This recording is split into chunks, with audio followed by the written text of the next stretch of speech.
right now. Pittsburgh's best sports show is about to begin. Call us or tweet us. We've got things to talk about on the Ireland Contracting Nightly Sports Call. All right, Josh, thanks very much. Good evening, everyone. Welcome inside the Fan Cave here. 412-575-2600 is the number to call. Call us, air your opinions on KDKA Plus and tonight 93.7 The Fan. Joining me is Robby Incmikoski as the Pirates have made it 2 in a row over Seattle. And Robby, I want to take a look at some of these highlights first, and we'll talk about some of the events of the day and what it means for the Pirates as they now get into a 3-game series with the Cincinnati Reds. That's an interesting stat there that they haven't been over 500 this late into the season until over 10 years ago. Your thought about the importance of these 2 games after they lost that first one to Seattle? Well, think about what we've been talking about all this time, Bob, the bullpen and how it's been not a little bit leaky, but a lot leaky lately. 6 2/3 innings the last 2 games to win a series against a division leader out west with the Seattle Mariners. I know their record isn't going to, make anyone write home and tell them about it with the Seattle Mariners, but this is an opponent that has a great pitching staff. You talk about Bryce Miller, Brian Wu, Luis Castillo, George Kirby. I mean, they were a couple innings away from a World Series appearance last year, but the Toronto Blue Jays had a big 7th inning. George Springer's home run put him in the World Series in Game 7, Bob. So it's not like the Seattle Mariners are some kind of pushover team, and the Buccos come back home after a tough go and win 2 out of 3, and the bullpen anchors them down. Now, yeah, last night was a blowout. Today could have gotten out of hand, and it didn't. So that's the first thing. The second thing, and I talked about this with Cassidy the other night, Pomp, and that is that, look, we're at the halfway point of the season, and they have a winning record. They've blown a bunch of games. Paul Skeens seems somewhat human for the first time in his career, and they're still doing what they're doing. Wait until Connor Griffin comes back and O'Neill Cruz comes back. I still feel a little bit bullish about this team, actually a lot bullish about this team. Bumps happen in the road, but trying to pin the Buccos into a spot right now at the halfway point, it's almost like looking at, election results, as the first 10% of votes come in. It's too hard to make a call. You know what I'm saying? So yeah. I still believe in this team. They did a great job and bounced back strong, no doubt about it. Yeah, they did. And the bullpen over the last couple of days went like 9 innings without giving up a run. As I said, there were some trouble spots in there. But they got out of it, and that's important for a team that has 17 blown saves. Boy, if you reduce that number to just 13, they'd be in a far different place. But that's encouraging, as you mentioned, the injuries. Griffin may be back sooner here this weekend, maybe.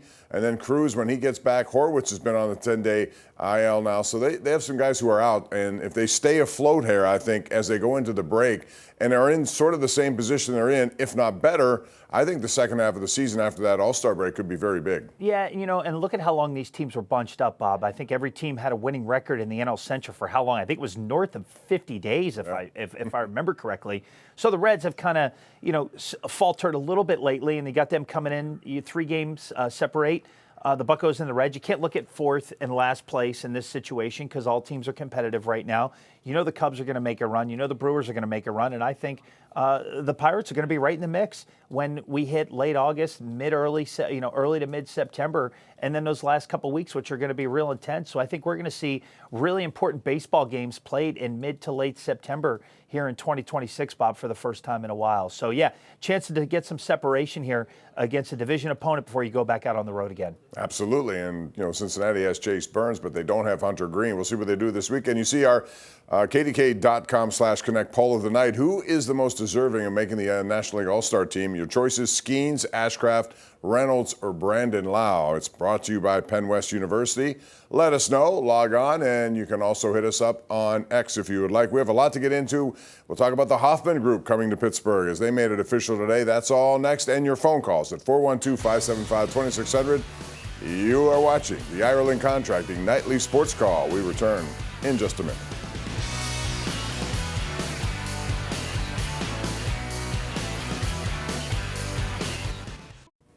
All right, welcome back. This is our Xfinity tweet of the night from Joe Block, play-by-play man of the Pirates. Pirates over 500 for Game 81 for the first time since 2015, and that's official, and that gives you some hope. You would hope they'd turn this around in the second half. It's going to be very competitive all the way down to the end.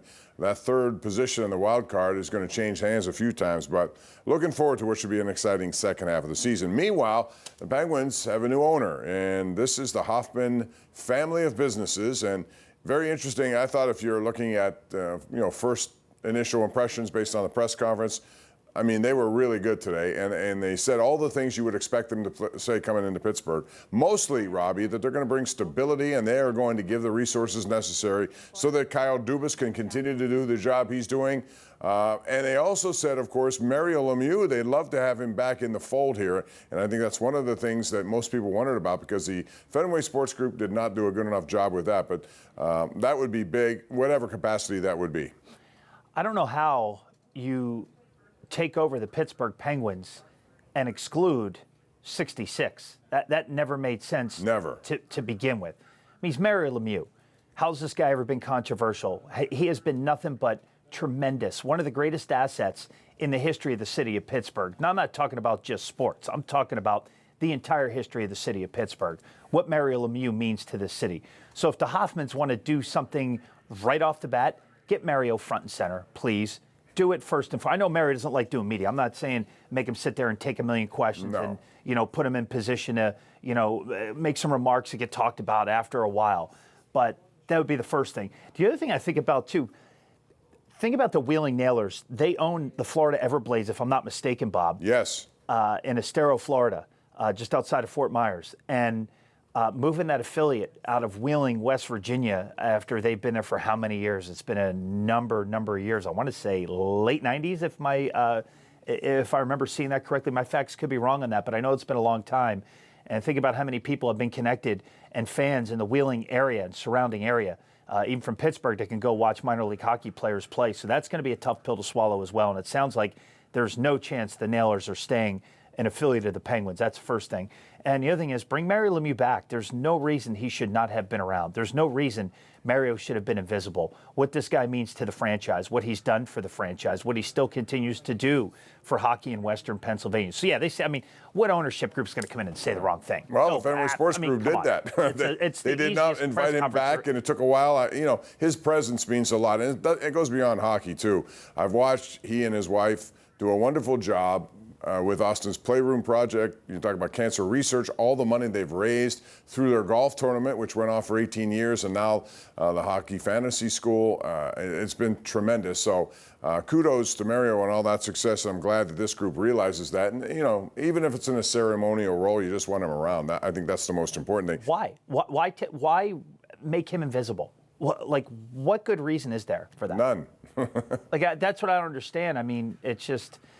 Get him back. Get the Penguins back to being what the Penguins are and what these people have come to root for here in Western Pennsylvania. I know so many hockey fans that love this franchise, and Mario Lemieux deserves to be back as a face of this franchise again. And no question. This is an interesting weekend, too, because they jump right in, and there's a draft in Buffalo starting tomorrow where the Penguins have the 22nd overall pick. They have a couple of second-round picks. There could be a trade or two. They have a lot of money to spend, Robby, and I looked at the list of guys they could spend it on. It's not all that enticing. But if they have a lot of money, they can also acquire some bigger names, make a big trade, and then sign that person, not unlike what you saw with Alex Tuck. He went to Washington on a sign-in trade for $84 million. Buffalo tried to sign him. He wouldn't agree. He goes there. The Penguins could make a deal like that over the weekend. I would not be shocked. Yeah, I'm a little surprised about Alex Tuck going to Washington as opposed to staying in his hometown of Buffalo, in the Buffalo area. So that is not I was a little surprised by that. And the other thing, too, is Alex Tuck came into his own. He was with the Vegas Golden Knights. He went to Buffalo.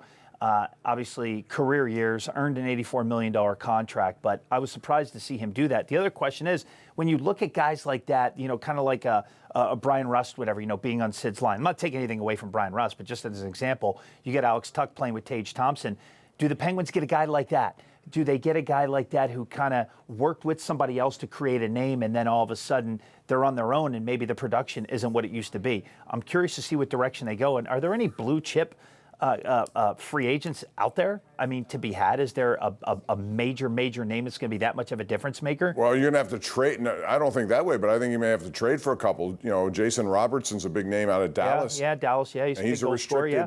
And they have to, you'd have to give up something to get him, but they have a lot of draft picks. They have some young people in their system. They may have to part with who knows, Brian Rust. At some point, somebody's going to have to be moved in order to get younger. This is an older team, and I think that's not out of the question. We'll see how it goes tomorrow with round one of the NHL draft. But It's interesting to see because there's a lot of ways it can go. This is a team that's kind of in, one of those modes here, Robby, where they're walking the line. They're trying to remain competitive, trying to be a playoff team if they can, but also sort of rebuild on the fly.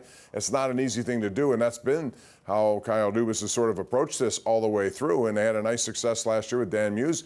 They're going to try to do the same again this year, but they could upgrade certainly by making a couple of big moves. I would think, no doubt about it. And at some point, look, as painful as this is to hear, but how many years does Sidney Crosby have left in his career? I mean, he's still producing at a top level, but the guy's not going to play another decade. I mean, that's just common sense, right? So at some point, Chris Letang, Malkin's, at some point there's got to be a succession plan. But who fits into that culture?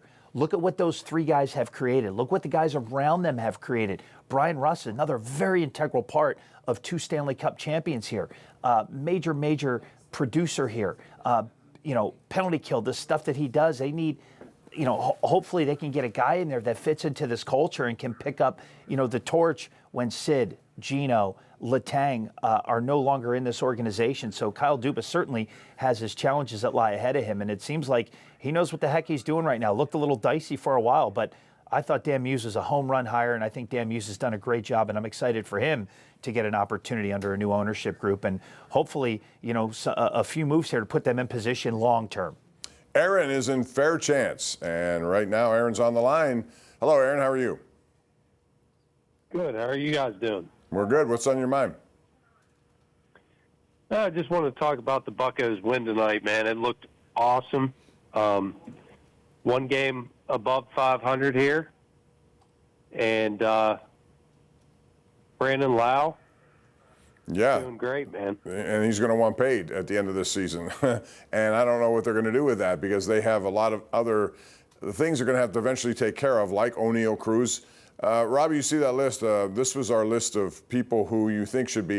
If I'm going to make a case, Paul Skeens, I think, will be in just because he's a Cy Young winner. He's a face of the franchise and maybe the league. He's going to get in, even though I don't think he's pitched as well as Ashcraft, who I think should also get in, but they may not take 2. And what about Reynolds or Lau? Lau has more home runs than any second baseman in baseball.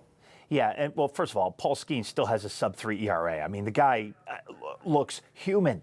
Like, he just looks human. He's still an elite pitcher.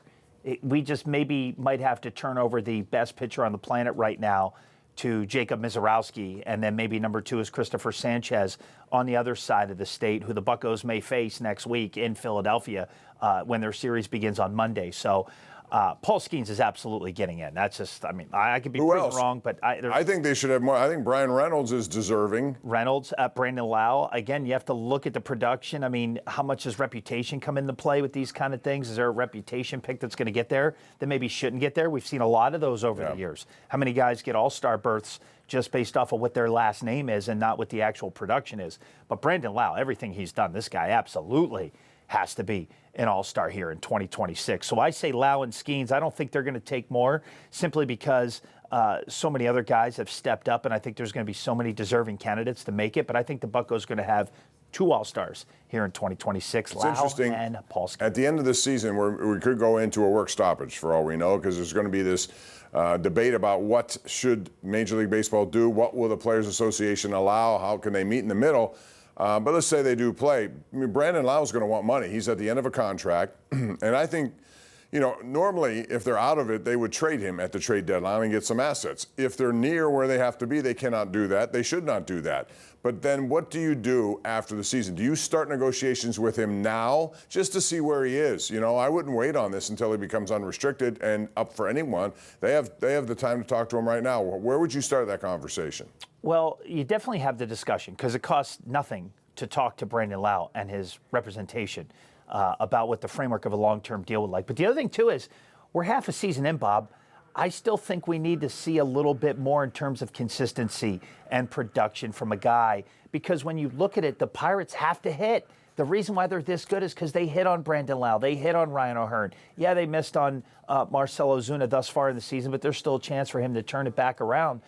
Soto up and down, in terms of his performance this year and what he's been coming out of the bullpen, and surprise performances like Braxton Ashcraft, who, again, should at least be in the discussion. So we'll see how it plays out. All right, we're due for a break. We'll take it right now. Come back on the Ireland Contracting Nightly Sports Call. We're live, KDKA Plus and 93.7 The Fan. On a rainy night here in Pittsburgh, hopefully it'll get out of the way. Trey Fulbright will update you coming up on KDKA News at 11.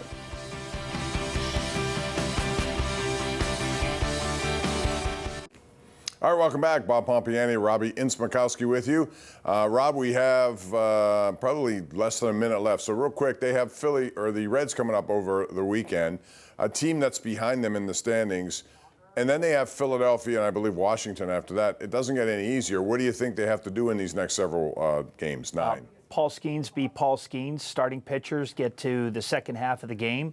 Bullpen, continue the momentum they have so far. They've created the last 2 games. Even 2 games can spark a bullpen, Bob. No question about it, but I would like to see starters go a little longer. Yes or no? Will they have a complete game at all this season? Yes. By? Paul Skeens is going to do it. Yeah, I think Ashcraft, he's been more efficient than all of them. If he takes, 70, 80 pitches into the 7th, 8th, 9th innings, he can get it done. Wouldn't rule it out. Wouldn't rule out Ashcraft doing it either, Bob. All right, Robby, thanks as always for coming in. Appreciate it. Good to see you. We'll do it again in the future. In the meantime, thank you guys out there for joining us every single night. We appreciate your support of the Ireland Contracting Nightly Sports Call. We'll do it again tomorrow night and every night, 7 nights a week on the KDKA Plus channel. And as I said, some nights 93.7 The Fan. If I don't see you, have a good weekend.